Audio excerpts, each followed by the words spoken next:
에스라 7장 11절로 14절 말씀을 통해서 시대를 품는 그리스도인, 시대를 품는 그리스도인이란 제목으로 같이 은혜 받기를 원합니다.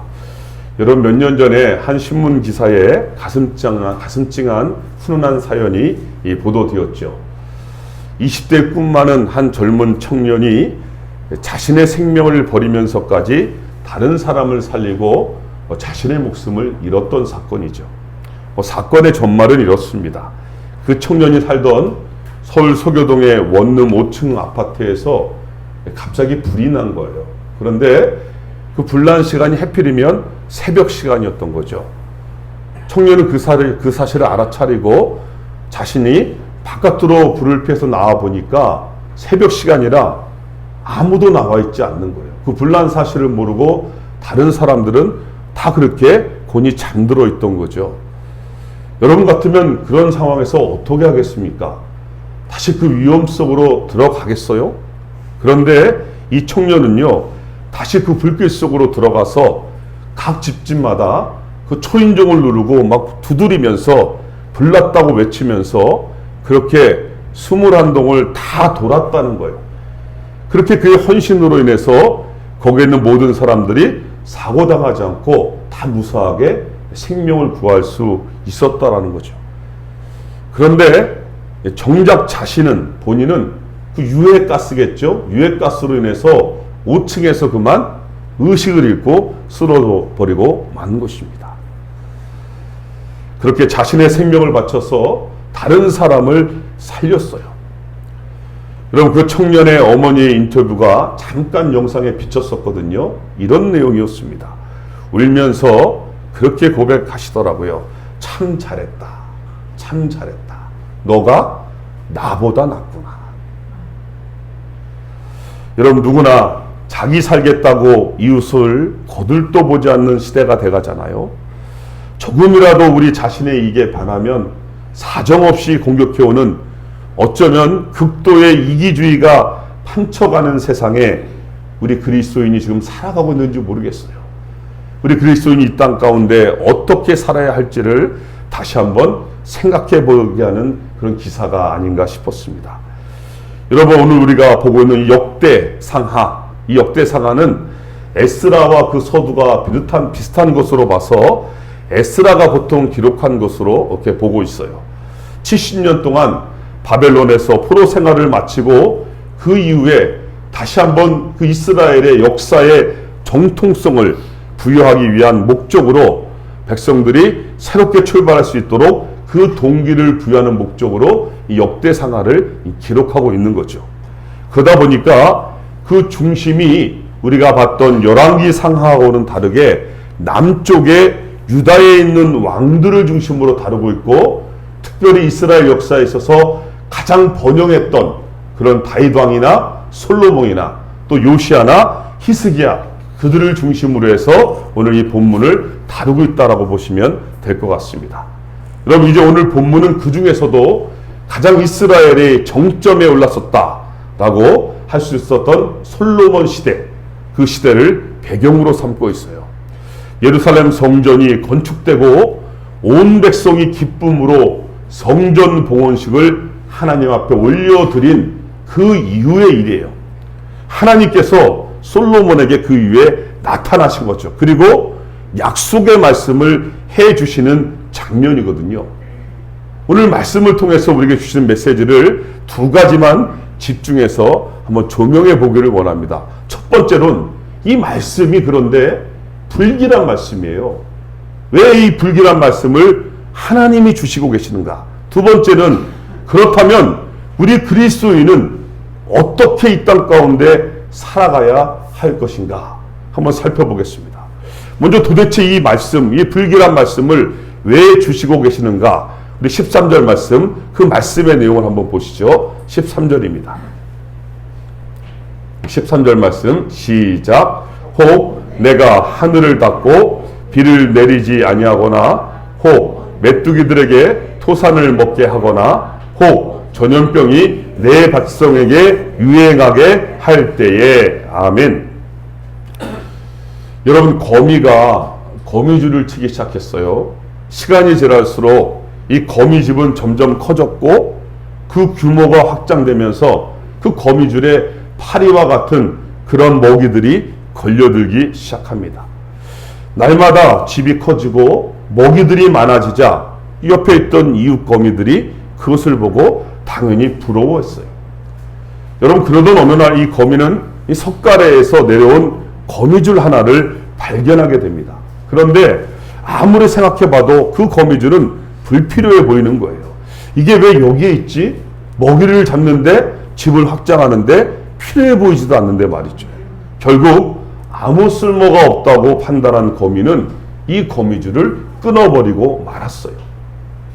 그럼 그 순간 어떻게 됐을까요? 그 순간 그 거미집이 통째로 무너져 내렸고 거미도 줄과 함께 땅에 떨어지고 말았다는 거죠. 왜냐하면 그 줄이 거미줄을 안전하게 고정시켜주고 지탱시켜주는 가장 기초가 되는 시작줄이고 지지줄이었기 때문이었다라는 거죠. 여러분 아시는 대로 이스라엘의 중심은 예배 중심이고 성전 중심이에요. 그래서 그들의 모든 삶은 바로 이 성전과 연관되어져 있거든요. 따라서 이스라엘의 역사는 성전과 함께하는 역사라고 해도 과언이 아닐 것입니다. 그런데 지금 바로 그 유명한 성군 다윗왕도 그토록 꿈꿔왔던 성전 건축이 그 아들 솔로몬을 통하여 7년 만에, 무려 7년 만에 완공이 된 거예요. 정말이지 온 백성이 감격과 기쁨으로 하나님 앞에 성전 봉헌식을 올려드리는 거예요. 온 이스라엘이 한마음 한뜻이 되어서 하나님 앞에 성전 앞에서 영광의 찬송을 올려드리고 있는 지금 순간이거든요. 그런데 오늘 본문을 보면 바로 그런 순간에 걸맞지 않는 내용처럼 보여지잖아요. 뭐라고 말하고 있습니까? 그 이스라엘에 가뭄이 오고 전쟁이 오고 전염병이 돌고 자연재앙이 올 때가 있다는 거예요. 마치 지금 한창 최고조의 축제에 흠뻑 빠져서 이렇게 평생 살 것 같은, 아니 이렇게 평생 살다가 죽었으면 좋겠다고 감격에 벅찬 그들에게 찬물을 끼얹은 듯한 내용을 지금 던져주고 계시거든요. 누가요? 하나님이. 그럼 도대체 왜 하나님께서 그들에게 이렇게 불길한 말씀을 주시고 계실까? 여러분 사실 그 해답은 깊이 보면 하나님의 사랑이에요. 왜냐하면 하나님은 우리를 너무나 잘 알고 계시잖아요. 하나님은 우리가 그렇게 성전 중심으로, 예배 중심으로, 말씀 중심으로 하나님이 원하신 대로 살지 못할 것을 우리 하나님이 너무나 잘 알고 계신 거예요. 여러분 그래서 그 미리 해결책을 하나님께서 그들에게, 그들이 잘 될 때, 평탄할 때 그 해결책을 제시해 주고 계신 거죠. 하나님 우리를 너무나 사랑하시기 때문에 우리가 죄 짓고 사는 것을 가만히 놔두실 수가 없었던 거죠. 여러분 우리가 하나님보다 이 세상이 추구하는 것을 그대로 따라가는 것을 그냥 가만히 보고 계실 수가 하나님은 없었던 거 아니겠어요? 여러분 십자가에서 우리를 위하여 모든 것을 다 쏟아부으신 주님이 우리가 주님을 멀리하고 이 세상의 방법대로 살아간다면 그 주님이 어떻게 가만히 견딜 수가 있었겠어요? 하나님 우리가 그런 가운데서 돌이킬 수 있도록 그 죄에 대한, 잘못된 선택에 대한 징계를 하나님은 내리고 싶을 수밖에 없었던 거죠. 그것이 가뭄일 수도 있고 그것이 자연재앙일 수도 있고 그것이 전염병일 수도 있다는 것을 오늘 본문이 우리에게 가르쳐 주는 거예요. 여러분 그러면 적어도 깨어있는 사람이라면, 의식을 가지고 있는 사람이라면, 적어도 믿음을 가지고 있는 사람이라면 이런 일이 발생했을 때 왜 우리에게, 왜 나에게 이런 원치 않는 일이 일어나는지, 이런 상황들을 통하여 말씀하시는 하나님의 음성을 들어야죠. 그게 지혜로운 사람 아니겠어요? 여러분 성경에는요 그런 예들이 얼마나 많이 기록되어져 있지요. 예를 든다면 그 유명한 성군 다윗 시대 때에 해를 거듭해서 계속해서 가뭄이 일어나는 거예요. 한 해가 지나가고 또 한 해가 지나가고 또 한 해가 기근이 계속해서 드는 거예요. 그러니 여러분 먹는 게 없을 거 아니에요. 백성들의 원성은 하늘에 닿았을 것이고 너무 고통스럽고 힘들어서 어떻게 보면 나라를 전복시키고 싶을 정도로 그런 마음이 들 정도로 힘든 상황이 오는 거 아니겠어요? 여러분 그때 어떻게 다윗이 행동합니까? 다윗이요 하나님 앞에 간구하매라고 성경은 말하고 있어요. 아무리 위대한 왕이라도 다른 방도가 없는 거예요. 다시 하나님 앞에 결사적으로 엎드렸거든요. 그리고 하나님의 도움을 요청한 거예요. 그랬더니 하나님께서 왜 그 땅의 기근이 계속해서 들었는지 그 이유를 말씀해 주시는 거예요. 그 이유가 있었는데 그것은 사울왕이 다윗 이전에 있었던 사울왕이 하나님과의 약조를 어기고 기브온 사람들을 무자비하게 학살했기 때문에 그 땅에 기근이 왔다라고 하나님이 그 이유를 설명해 주시고 있습니다. 여러분 결국 다윗이 그 문제를 해결하거든요. 그 성경이 뭐라고 말합니까? 그 후에야 다윗이 하나님 앞에 엎드리고 하나님 앞에 예배하고 다윗이 그 문제를 끌어안고 나아간 후에야 하나님께서 그 땅을 위한 기도를 들으시고 기근을 해결해 주셨다라고 말해요. 여러분 잘 보셔야 됩니다. 분명히 다윗이 잘못한 게 아니잖아요. 그런데 지금 고통을 당하는 사람은 다윗과 그의 백성들이라는 사실이죠. 그리고 그 문제를 실질적으로 해결해야 될 사람도 다윗이 되고 말고 있다. 다윗이잖아요. 여러분 도대체 왜 그래야 되죠? 다윗이 잘못하고 다윗이 범죄한 것도 아니잖아요. 근데 하나님 그 책임을 누구에게 묻고 있어요? 그 당시에 살아가고 있는 다윗에게 묻고 있다는 거죠. 그럼 동일하게 우리에게도 적용될 수 있는 거 아닌가요? 이 땅에 살아가는 우리들이 하나님께서 우리를 주목하고 계시는 이유가 있다는 것이죠. 어떠한 이유로 이 땅에 아픔과 고통이 다가올 때 그 문제가 우리와 무관한 것이 아니라 하나님께서 그 문제를 통해서 우리에게 분명히 요구하는 것이 있다는 것을 깨달아야 된다는 것을 가르쳐주고 있는 것이죠. 여러분 우리가 그리스도인입니다. 다른 말로 하면 뭡니까? 하나님의 선택된 백성이에요. 우리는 하나님의 자녀인 줄 믿습니다. 자녀예요. 그 말의 의미는 더 이상 이 세상에 일어나는 사건에 우리가 방관자가 되어서는 안 된다는 것을 또 가르쳐주고 있는 거죠. 여러분 왜 그럴까요? 그것은 하나님께서는 이 세상을 주관하는 사람들, 권력자들, 힘 있는 자들을 통해서가 아니라 역사가 그렇게 써내려져 가는 것 같지만 그게 아니라는 거예요. 하나님께서는 바로 우리들 그리스도인들을 통하여 하나님의 나라를 확장시켜 나가고 계시기 때문입니다. 오히려 세상 사람들은요 우리들을 위한 엑스트라로 쓰임을 받고 있다는 것을 알아야 되는 거예요. 여러분 이것을 모르면요 우리가 주인공인지도 모르고 그냥 이 세상이 말하는 대로 이 세상이 요청하는 대로 그냥 질질 끌려다니는 인생을 살 수밖에 없는 거거든요. 여러분 지금 우리 주위를 보세요.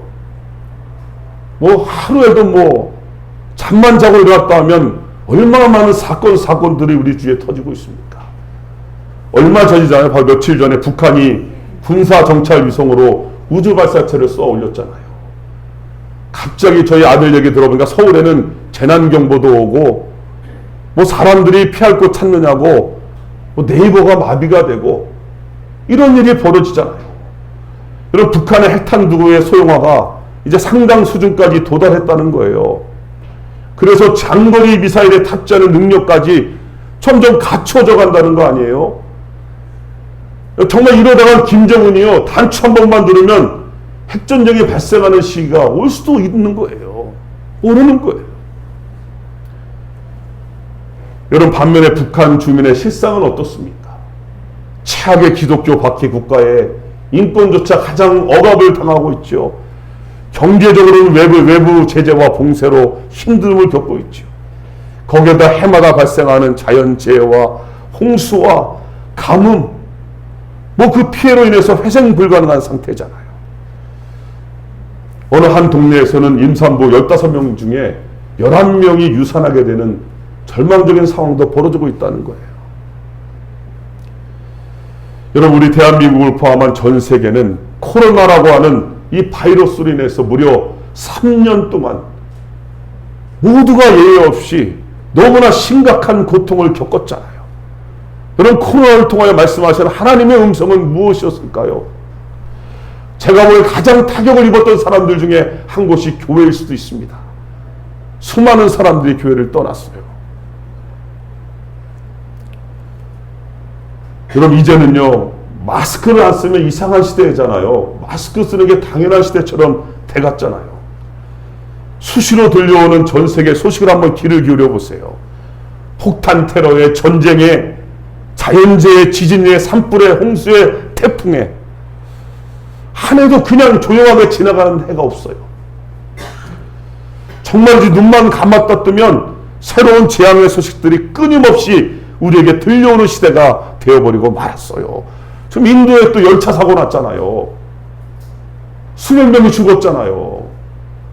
어젠가요? 눈만 뜨면 그런 소식이 들려오는 거예요. 여러분, 우리 자녀 세대들을 보세요. 청년들의 고민은 이미 그 수위를 넘어서고 있어요. 저희 시대 때는 눈에 보이는 배고픔이 실제였다면 지금 젊은 세대는 보이지 않는 이 가슴에 멍이 들어가고 있는 시대가 되어버렸잖아요. 그래서 그들은 극단적인 선택을 하는 이들이 얼마나 많아진지 모르겠습니다. 점포 세대라고 그러잖아요. 모든 걸 다 포기했다고. 여러분, 지금 우리가 이런 급박하고 힘든 세대에 살고 있다는 사실을 절대로 잊지 말라는 거죠. 무관심해서는 안 된다는 거죠. 내가 평탄하다고, 내가 아무 일이 없다고 터부시해서도 안 된다는 거예요. 적어도 우리가 그리스도인이라면 말이죠. 왜냐하면 이 모든 일들이 직간접적으로 우리 그리스도인들과 연결되어져 있기 때문 아닐까요? 하나님께서는 동일하게 그 책임도, 그 해결책도 우리를 통해서 기대하기 때문인 줄로 믿습니다. 여러분, 이제 그렇다면 이런 시대적 상황 앞에서, 이런 시대적 요청 앞에서 우리가 그리스도인으로서 어떻게 살아야 할까? 그 해답을 14절에서 한번 찾아보시죠. 14절입니다. 14절 말씀 같이 읽습니다. 시작. 내 이름으로 일컫는 내 백성이 그들의 악한 길에서 떠나 스스로 낮추고 기도하여 내 얼굴을 찾으면 내가 하늘에서 듣고 그들의 죄를 사하고 그들의 땅을 고칠지라. 아멘.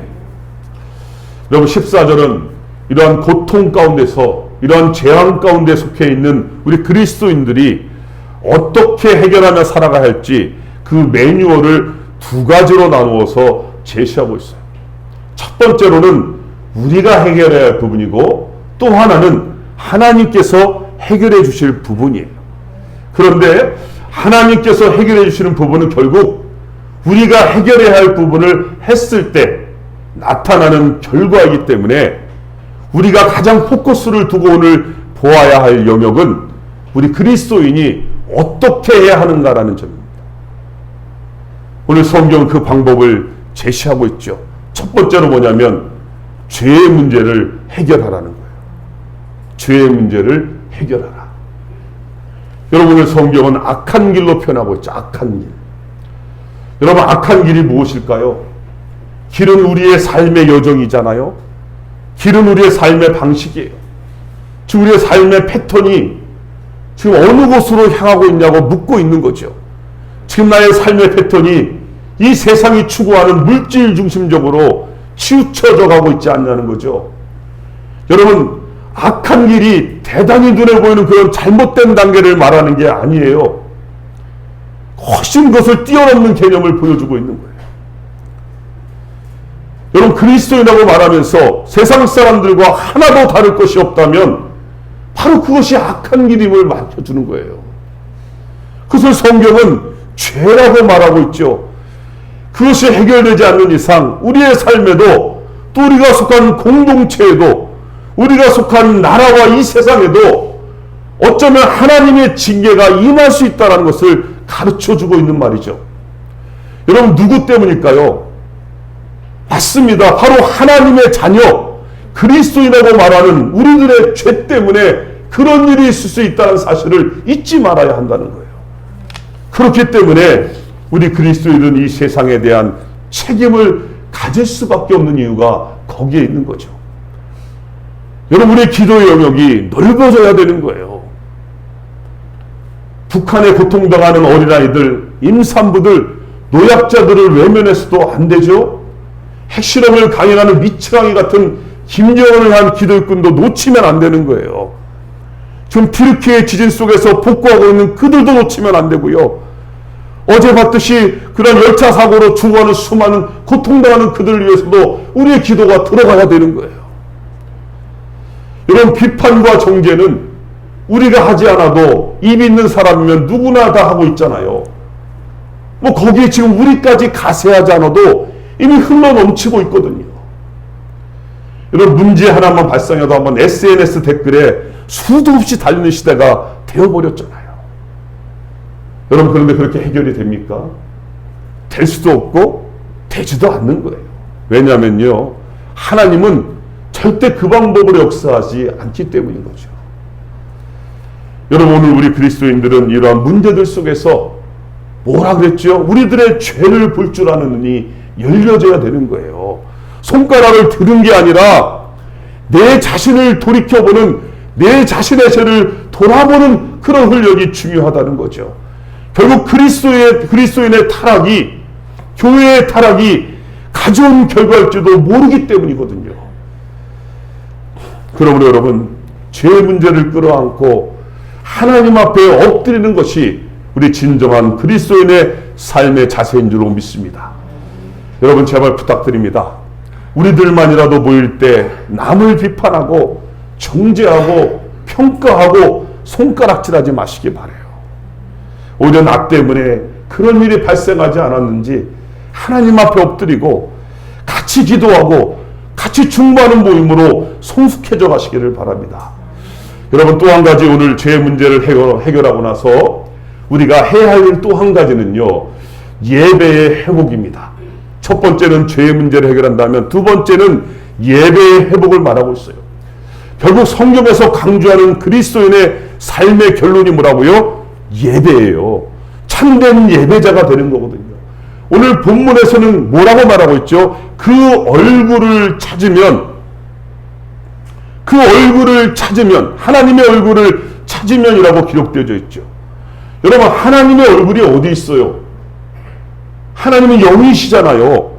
우리 눈에 보이지 않잖아요. 그러면 어떻게 얼굴을 찾을 수 있을까요? 그것을 가장 잘 설명해 놓은 분이 신약의 사도 요한이거든요. 사도 요한이 요한복음 4장 24절에서 정확히 이렇게 설명했어요. 하나님은 영이시니 예배하는 자가 신령과 진리로 예배할지니라. 여러분, 하나님의 얼굴을 찾는 것이 뭐라고요? 예배라니까요. 그분을 만나는 거예요.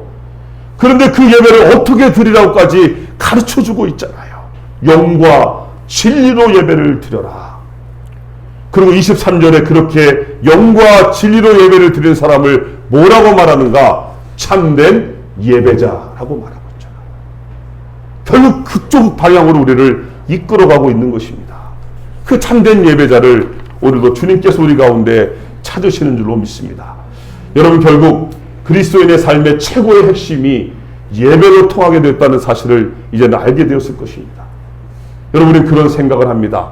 아니, 재앙과 전염병과 기근, 눈에 보이는 그런 고통과 아픔들이, 실제적인 고통의 문제들이 무슨 예배와 상관이 있는가? 그런 질문을 던질 수 있어요. 그러나 성경은요, 아니다라는 거예요. 그게 상관없는 것 같지만 아니다라는 거예요. 그 예배가 회복되는 순간 놀랍게도 도저히 연관되어지지 않을 것 같은 그런 끔찍한 문제들이, 고통들이, 아픔들이, 그 재앙들이 해결되어지게 된다는 것입니다. 여러분, 이것이 하나님의 방법이요, 하나님의 방식입니다. 이제 말씀을 맺어보죠. 여러분 다 아시겠지만 북한 땅은요, 1907년 1월에 평양에 대부흥이 불길이 임했던 곳이에요. 현재 우리나라의 장로교라고 말할 수 있는 장신대, 총신대, 고신대, 그 전신이 있는 그 유명한 평양신학교까지 있었던 곳이 바로 바로 평양이었어요. 우리 기독교 역사에 한 획을 긋는 인물들, 길선주 목사님, 또 옥중에서 순교하셨죠. 주기철 목사님, 사랑의 원자탄 손양한 목사님, 그런 분들이 다 거기서 배출되신 거예요. 여러분, 그 땅이 지금 어떻게 됐습니까? 죄악에 물들어 있잖아요. 우상에 물들어 있어요. 그러나 그 땅의 그리스도인들은 지금도 지하교회에서 신령과 진정으로 예배하는 하나님이 찾으신 사람이 되었잖아요. 그런데 우리 대한민국 여러분 어떻습니까? 우리나라를 보면 역시 타락과 부패의 온상이 되었어요. 더 중요한 것은 교회도 그리스도인들도 점점 세상에 빛을 잃어가고 있는 시대가 되어져 가고 있는 거예요. 이 시대에 주는 하나님의 메시지를 들어야 되는 거예요. 우리가 다시 일어나야 되는 거예요. 다시 예배의 자리로, 회개의 자리로 하나님 앞에 엎드릴 시기가 되었다는 것을 가르쳐 주는 것이죠. 한 영혼 영혼이 얼마나 중요한지를 오늘 우리 교회에도 또 이렇게 하나님 말씀해 주시는 것 같습니다. 여러분, 제가 미국에서 안식년 가졌을 때 도서관을 갈 기회가 있었어요. 미국은 도서관이 너무 잘 돼 있었기 때문에 그 도서관에 가는데 그 앞에 웬 벤치에 어르신이 가만히 이렇게 앉아 계신 거예요. 그런데 그때 그냥 도서관에 보통은 들어가서 책 읽고 준비하고 그랬는데 자꾸 마음이 그 어르신에게로 향하는 거예요. 근데 무시하고 가도 되는데 하나님은 자꾸 강한 마음을 주셔갖고 그분 옆으로 가라는 그런 강한 마음을 주시는 거예요. 그래서 그분 옆에 가서 앉았어요. 앉아서 저희가 짧은 영어지만 짧은 영어로 예수님에 대해서 소개를 했습니다. 그리고 예수님을 정말 믿으셔야 된다고, 그리고 천국 가셔야 된다고, 그렇게 할 수 있는 영어를 이렇게 사용해서 그분에게 복음을 전했는데요. 그 할아버지가 참 준비된 분이셨어요. 그래서 마음을 열고 정말 예수님을 고백하고 믿으시더라고요. 얼마나 감격적인지 몰랐어요. 아, 하나님이 그래서 보내셨구나 하고 나서 이제 좀 시간이 지나서 이제 식사하러 나갔다가 다시 들어왔는데 갑자기 경찰들이 와서 거기에 노란 테이프들이 있고 하얀 게 그 할아버지에게 이렇게 씌워져 있는 거였어요. 알고 봤더니 그 할아버지가 거기서 이제 하나님의 부르심을 받으셨더라고요. 저는 그 사건이 그 당시에 저에게는 너무나 충격적이었거든요. 마지막 그 영혼을 부르시기 전에 아무 보잘것없는 저를 보내셔갖고 그분에게 하나님의 복음을 전하게 하셨고 그분이 주님을 인정하고 그렇게 믿고 하나님의 나라로 부르신 것에 대해서 제가 감격하며 또 하나님 앞에 엎드리지 않을 수가 없었거든요.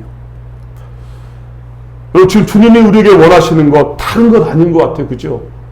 우리 주위에 또 이 민족에 이끌어안고 우리가 회개하고 또 예배 자리에 엎드리면서 정말 한 영혼 한 영혼에 관심을 가질 때 하나님께서 우리를 통하여서 하나님의 나라를 회복시켜 가시고 다시 소망과 희망을 주시는, 그렇게 이끌어 가시는 그러한 저희들이 되겠구나, 또 우리 교회가 되겠구나, 이 민족이 되겠구나 라는 것을 깨달을 수 있었습니다.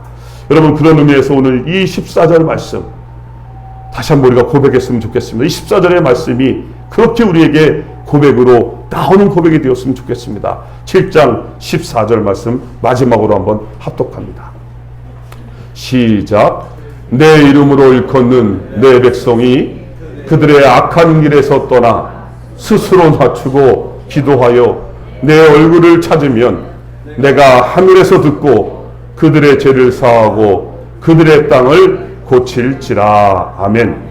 여러분, 그렇게 말씀에 순종해서 죄에서 떠나서 참된 예배자로 이 땅에 하나님의 새 역사를 써내려가는 이 시대 진정한 이 시대를 품는 그리스도인들이 되시기를 주님의 이름으로 축복합니다. 기도하시겠습니다. 하나님, 저희가 너무나 세상이 바쁘고 또 힘들고 어렵다라는 이유로 너무나 하나님 자기중심적으로 우리 중심적으로 치우쳐 살고 있지는 않았는지 오늘 다시 한번 이 말씀을 통하여 우리 자신을 돌이켜볼 수 있는 시간을 주신 하나님 감사합니다. 하나님, 이제 우리가 정말 주님이 원하시는 사랑의 공동체로, 은혜의 공동체로 이 땅에 세우신 하나님의 그 목적과 뜻을 온전히 이루어드리는 우리 양주명석교회 될 수 있도록 하나님 축복하여 주옵소서. 우리 양주명석교회 속한 권속들 한 사람 한 사람도 외롭고 쓸쓸하게 지치고 상처받고 그렇게 하나님 고통 가운데 내버려지지 않도록 같이 우리가 기도하고 중보하고 합심하며 같이 하나님의 나라를 이루어가는 저들 될 수 있도록 하나님 역사하여 주시고, 그렇게 하나님 우리가 나아갈 때에 우리 공동체를 통하여 이 땅에 하나님 추구하는 많은 영혼들이 주님께로 돌아오는 구원의 방주로서 역할을 감당하는 우리 양주명성교회가 되게 하여 주시옵소서. 그렇게 쓰임받는 우리 모두가 되게 하여 주옵소서. 예수님의 이름으로